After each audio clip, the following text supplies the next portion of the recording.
So did you read the book, To Name the Bigger Lie? I did. How was it? It was good. I liked how there was 3 parts and it talked about many things, one of them being lying. Yeah. Do you think lying is good or bad? I like that question. Well, I think lying is bad in this case. Throughout the book, there is a lot of situations where it explains why lying is bad. I think in part 2, there's this character introduced to us whose name was Jay.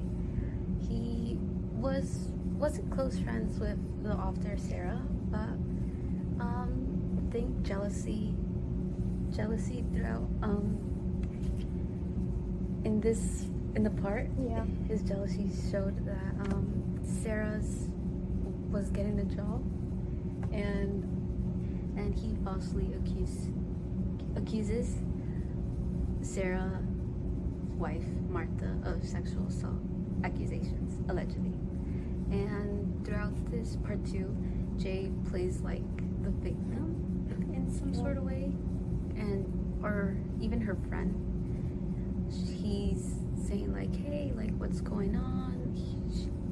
They're getting Martha and Sarah are getting like messages, Reddit posts, which was important, and they don't know who the person behind this is. And not only does this small lie, it's not a small lie, but this big lie takes a lot of consequences in the future, and even while they're trying to get this job, they're essentially competing with it in some sort of way. And Sarah is very cautious of what she does during this time period because she doesn't know who it is, so she's looking out for like everyone, in this case her wife, people surrounding her, which I think played a very big part in this book. Well, I think in the book, I feel like lying is somewhat good because due to the accusation against Martha, a lot of people believe that it was true because they were both lesbian. And if Sarah had lied about being lesbian, people wouldn't have believed that awful accusation against them, because people have this mindset and stereotype of the LGBTQ community and how they're bad, and when they hear something about someone from that community doing a bad thing, even if it's a rumor, they'll believe it. So unfortunately, if Sarah had lied about that, or if she had lied about being part of that community, it would have protected her and Martha's view towards other people. I like the way you think. I thought that was a very good point. On the other hand, we also read this book in class, Plato's Allegory of the Cave. Yeah, do you remember that part? Yeah.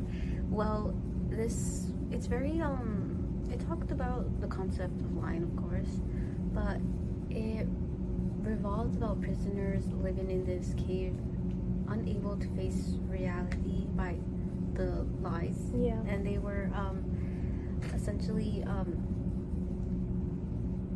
it prevents people from seeing the real truth.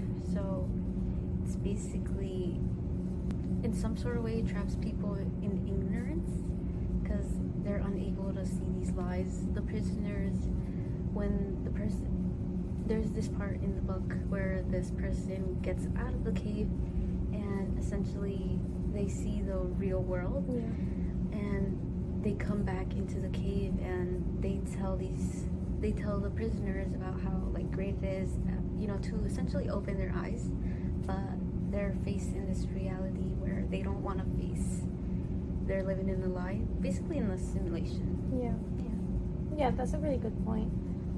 However, like, I feel like being in an environment, an isolated environment, lying can be a way of protecting yourself from the harsh settings of reality. So as the character in the story, he escaped from the cave and he saw this whole entire world and shared that world with the people back in the cave. I like where you're going with this, but I also think, like, you know, in the real world, you can't just live with lies and people controlling you. Yeah. I think it's better to explore and face that reality. Yeah, reality. Yeah. But also, another book we read, Lying by Sam. Mm-hmm. Do you remember that? Yeah. Yeah. He made a very good point about why lying is bad, and I really agree with this. He explains how you can't lie to protect someone. Essentially, what that means is that this woman got misdiagnosed by her doctor, and which led her to die from this illness. And the doctor said that it was something else, which in this case, she could have gotten treatment faster and more efficient, and she ended up dying. And you know, which is important for doctors to say the truth. Yeah. This is why I think lying is bad.